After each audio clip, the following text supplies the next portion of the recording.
There is something about 3 in the morning that is unlike any other hour. It is not the middle of the night. It is not close to morning.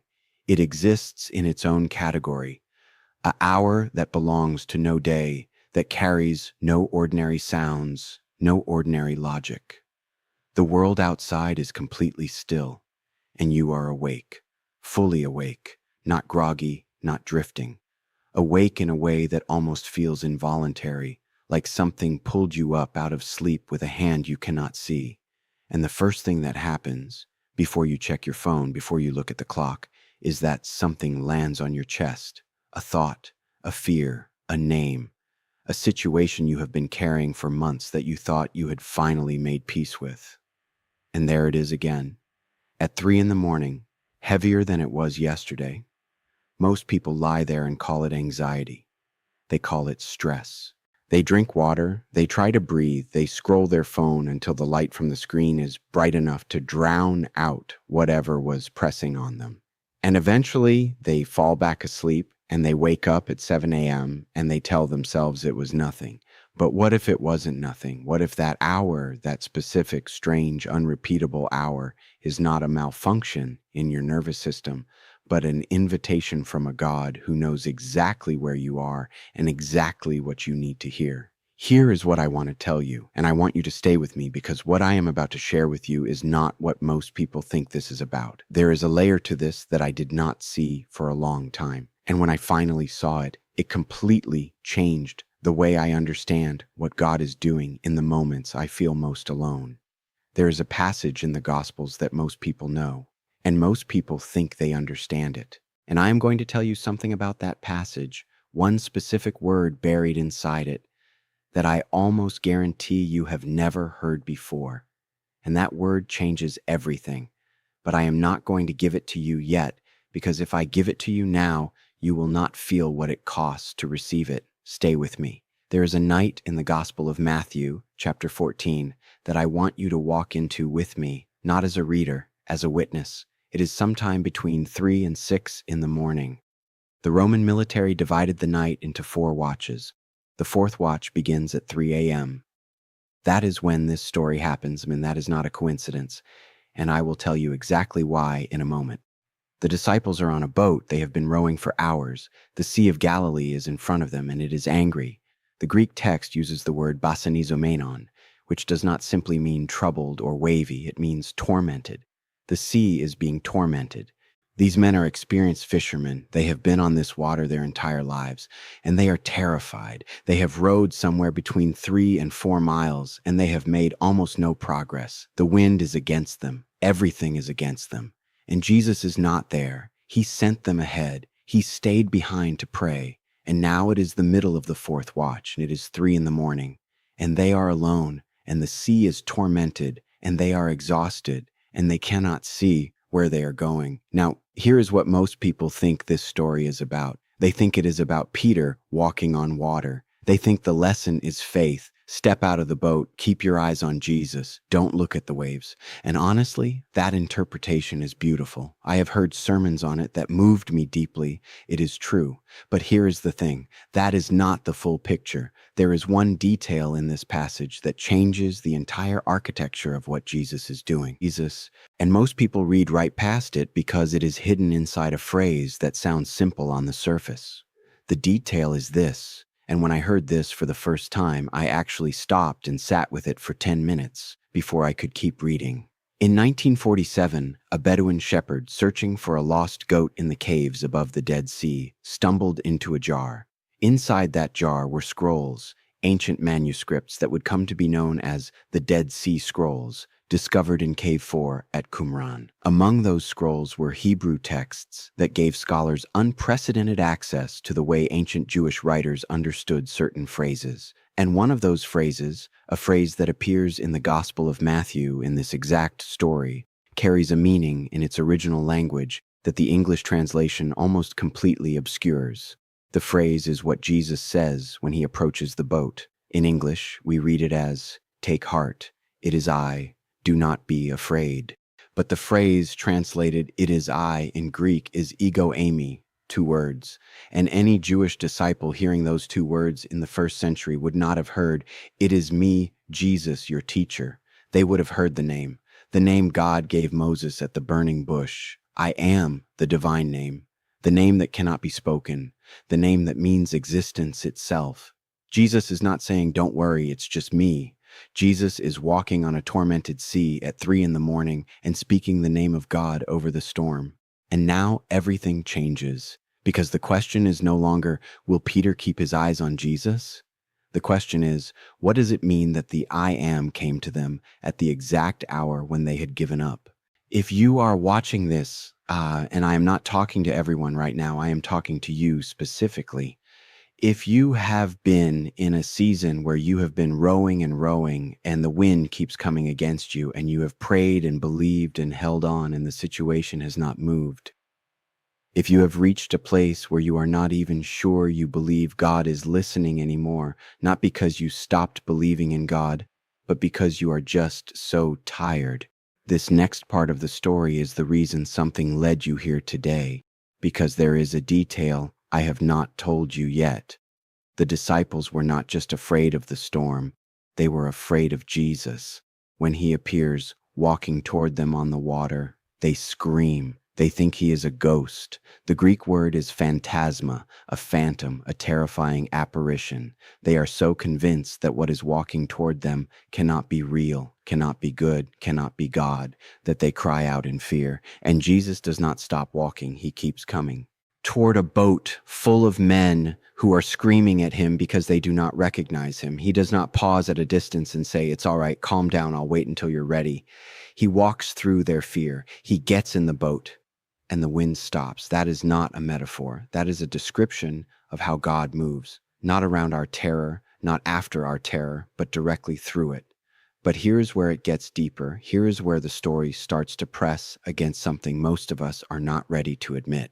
Matthew tells us that after Jesus gets in the boat, the disciples worship him. And that feels like the ending, right? Storm stops, faith is restored, everyone worships, lesson learned.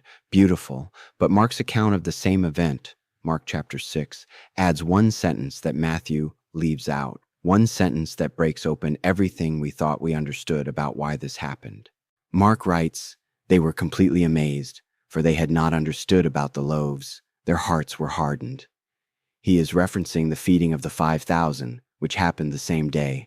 Hours earlier, these disciples had just watched Jesus take 5 loaves and 2 fish and feed thousands of people with food left over. They had gathered the leftovers themselves, 12 baskets. They had held the bread in their own hands. And now, hours later, in the same night, they look at Jesus walking on water and they think he is a ghost. Their hearts were hardened, not hard like evil, hard like closed, hard like a heart that has seen miracle after miracle, and still, in the 4th watch, in the darkest hour, cannot bring itself to believe that what is coming toward it is good.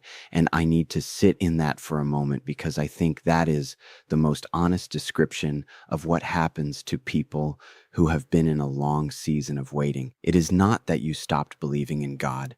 It is that your heart, through no fault of your own, through sheer exhaustion and repeated disappointment, has quietly, gradually, almost imperceptibly hardened. Not toward God, toward hope. And what I am about to show you is the piece that makes everything else make sense. There is a woman in the Old Testament whose name most people know, but whose story most people have never fully entered. Her name is Hagar. She is not the main character. She is a servant, an Egyptian slave owned by a Hebrew woman named Sarai. And the part of her story I want you to step into is not the famous part. It is the part that comes just before it. She is in the desert, not metaphorically, literally in the desert. She has run away from a household where she was mistreated. She is alone. She is pregnant. She has no water, no plan, no destination. She is sitting by a spring, and she does not know what to do next.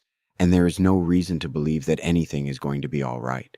And the angel of the Lord finds her, not in a temple, not in a holy place, in the desert, running away, alone and afraid and probably angry and definitely without a plan.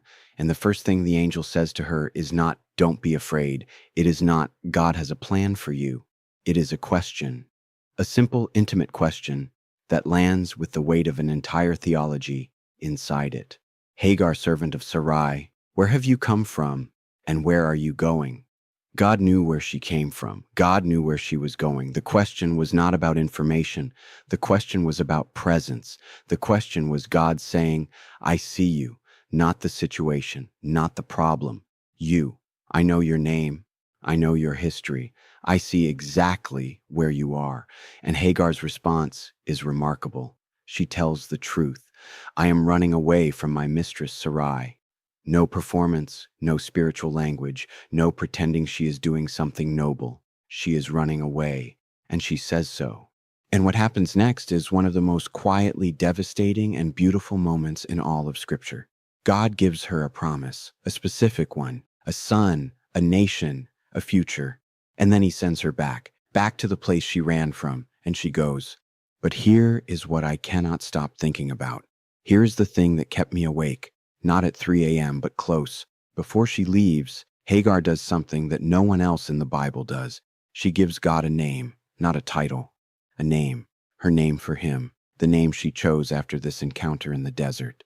She calls him El Roi, the God who sees me, not the God who hears prayer, not the God who answers, the God who sees.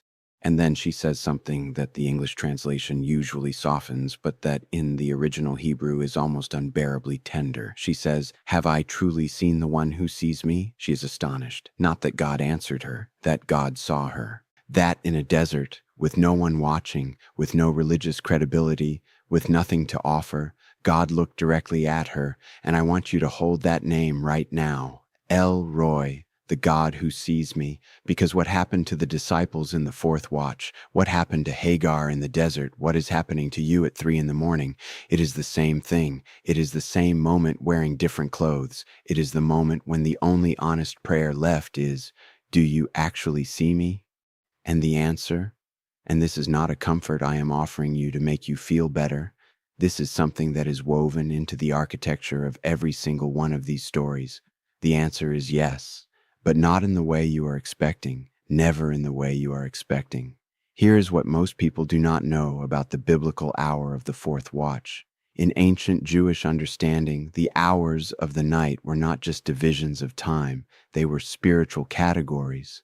The rabbinical writings describe the night in layers, the first watch belonging to the natural world, the second to the deep hours of sleep and dream, the third to the turning of the night, and the fourth watch from 3 to 6 a.m. as the hour of divine visitation. Not universally understood that way, not in every tradition, but in enough of the ancient texts that when a first-century Jewish reader encountered a story in which God appeared to someone during the fourth watch, they would have felt a recognition, a prepared recognition, as if the timing itself was communicating something, which means when Matthew places Jesus on the water at exactly the fourth watch, he is not being casual about the hour. He is telling you, this is the hour God visits. This is when the divine presence moves. This is the hour the disciples spent screaming in terror, and it was precisely the hour God had chosen to come to them. Think about that for a moment. Not in the bright afternoon after the feeding of the 5,000, with the crowd still nearby and the miracle still warm in their hands. Not at a comfortable hour when their faith was strong, in the fourth watch, in the dark, when they were most exhausted, most afraid, most certain that what was coming toward them could not possibly be good. That is when he came.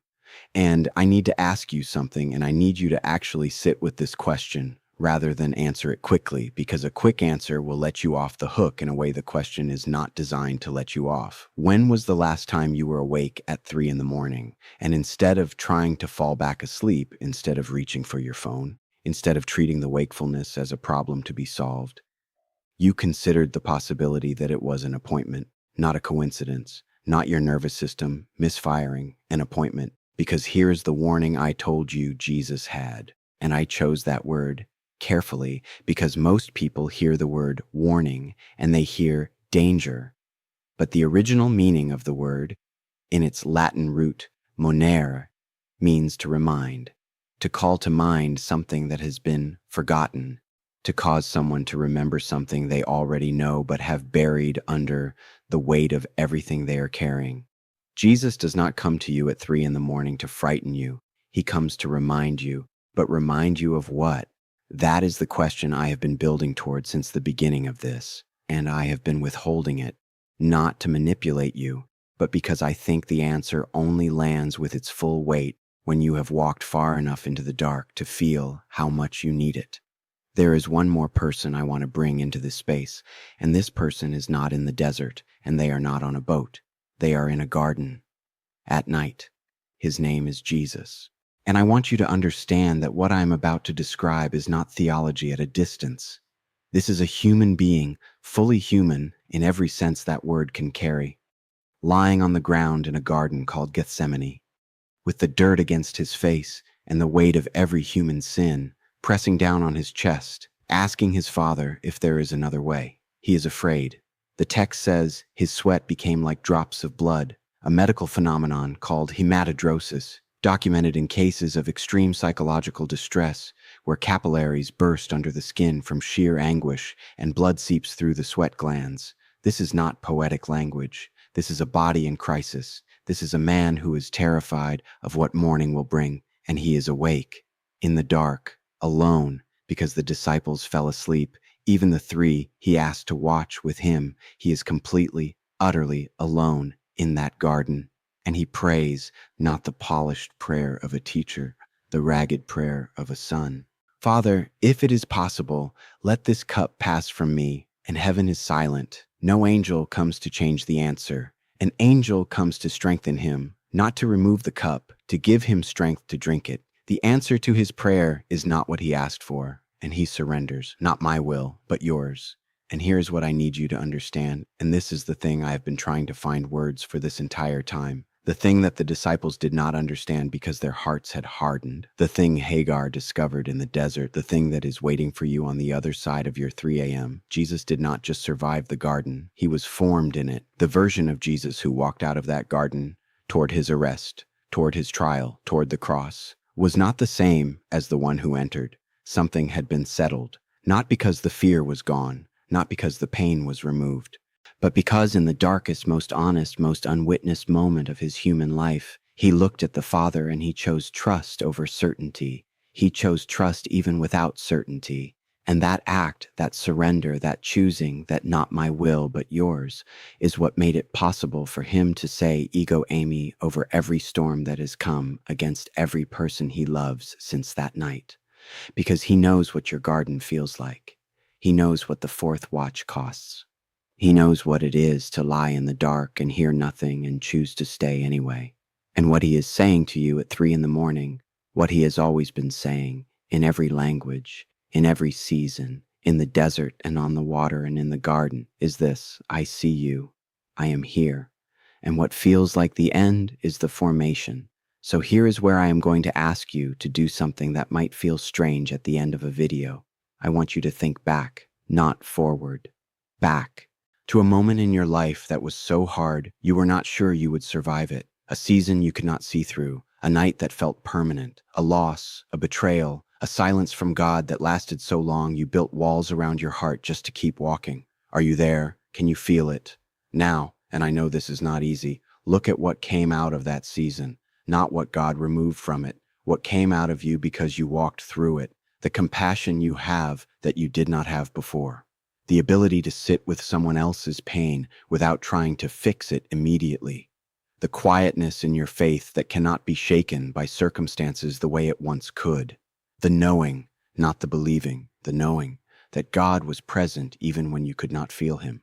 That did not come from the easy seasons. That came from the garden. And I want to say something to you directly, not as a preacher, not as someone who has this figured out. As someone who has had their own 4th watches and their own gardens and their own moments of staring at the ceiling at 3 a.m. with a weight on their chest that felt like it would never lift, God is not punishing you with this season. God is not silent because he has forgotten you. God is not distant because you have done something wrong. You are in the kiln, and the kiln is not the enemy. The kiln is where the clay becomes what it was always meant to be. The heat that feels like it is destroying you is the same heat that is making you indestructible. The silence that feels like abandonment is the same silence that Hagar felt before El Roi spoke.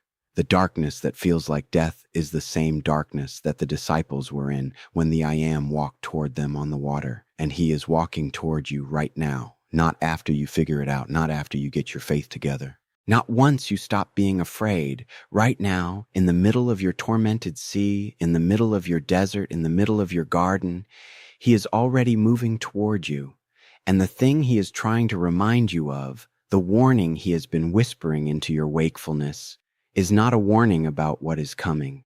It is a reminder of who he is. Ego, Eimi, I am. The one who was and is to come. The one who walked on water and fed thousands and wept at a grave and lay in a garden and chose the cross and walked out of a tomb. That one, that specific, personal, utterly committed one, is the one who knows your name, knows your history, knows exactly what you are carrying, and has never once looked away from you. Not at 3 a.m., not at your lowest. Not when your heart was so hardened by disappointment that you could not recognize him even when he was standing right in front of you. He kept coming. He always keeps coming. There is a question I want to leave you with, not as a challenge, as an open door. What has God brought you through that you still do not fully understand? Not the thing he has not brought you through yet, the thing he already has, the season that is behind you now, that you lived through without knowing how, that you came out of changed in ways you are still discovering. Write it in the comments below, not because I will read every one, though I will read as many as I can, but because someone is going to be awake at 2 in the morning, lying in their own darkness, questioning whether God sees them. And they are going to scroll to the comments, and they are going to read what you wrote, and something in what you experienced, in the specific, unrepeatable way God showed up for you in your specific, unrepeatable story, is going to be the thing that helps them breathe again. Your testimony is not just your story, it is someone else's lifeline. And if you are that person right now, if you are the one at 2 in the morning, lying in the dark, reading these words, not because you planned to, but because something you do not fully understand led you here, then let me say directly to you what the angel said to Hagar in the desert. He sees you. Not the version of you that has everything together, not the version that prays perfectly and trusts without doubting and never lies awake at 3 a.m. with fear pressing on their chest. You, exactly as you are right now, in the exact place where you are. El Roi is looking directly at you, and he is not waiting for you to get better before he comes closer. He is already walking across the water. He is already in the desert. He is already kneeling in the garden beside you. And the word he is speaking over your storm tonight, over your exhaustion, over your fear, over the thing you have been carrying so long you have forgotten what it felt like not to carry it, is the same word he has always spoken over every darkness that ever tried to have the final say. I am, and that is enough. That has always been enough. If this found you tonight, share it with someone who is in their 4th watch. And if you are new here, welcome. There is more where this came from. Stay close.